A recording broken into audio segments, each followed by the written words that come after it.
তুমি যদি বলো আমার দিক থেকে আমি তোমাকে কতটা ভালোবাসি, তাহলে আমি বলবো অনেকটা। ভালোবাসার মানেই কি? যদি তা একদিক থেকে বেশি না হয়, যদি তোমার জন্য মন এক্সাইটেড না হয়, ভালোবাসার আসল মজাটাই কোথায়?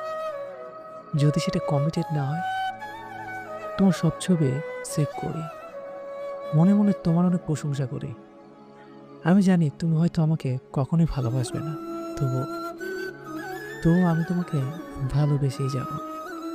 তুমি সামনে এসে পড়লে আমি চোখ আড়াল করি, কিন্তু তুমি যখন আমাকে ইগনোর করো, তখন আমি তোমার চোখে চোখ মিলাবার চেষ্টা করি।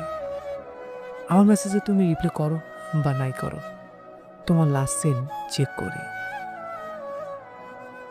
তোমার চোখের জলের অংশীদার হয়তো অন্য কেউ হয়, কিন্তু গলা আমার ভারী হয়। তুমি ভালোবেসে অন্য কারো হাত ধরো, কিন্তু লজ্জাটা পাই আমি। তুমি নিজের ফেসবুক স্ট্যাটাসে অন্য কাউকে উদ্দেশ্য করো, কিন্তু এক্সাইটেড আমি হয়ে যাই। আমি জানি আমি তোমার স্বপ্নে আসি না, তোমার স্বপ্নে হাসে অন্য কেউ, কিন্তু ঘুম হারিয়ে যায় আমার। তুমি যখন কষ্টে থাকো, অনেক কষ্টে থাকো, তখন কান্না আসে আমার। তখন আমি কি করি জানো? তোমার কষ্টের কারণ খোঁজার চেষ্টা করি। এইটা আমার প্রেম, যেটাতে ডেডিকেশন আছে। সবার কপালে এই অনুভূতি জোটে না, শুধুমাত্র তারাই পায় যারা অনেক ভাগ্যবান থাকে।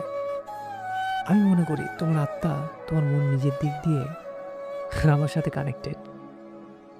তাই তো এখানে আমার ভালোবাসা অন্য কেউ নিয়ন্ত্রণ করতে পারে না।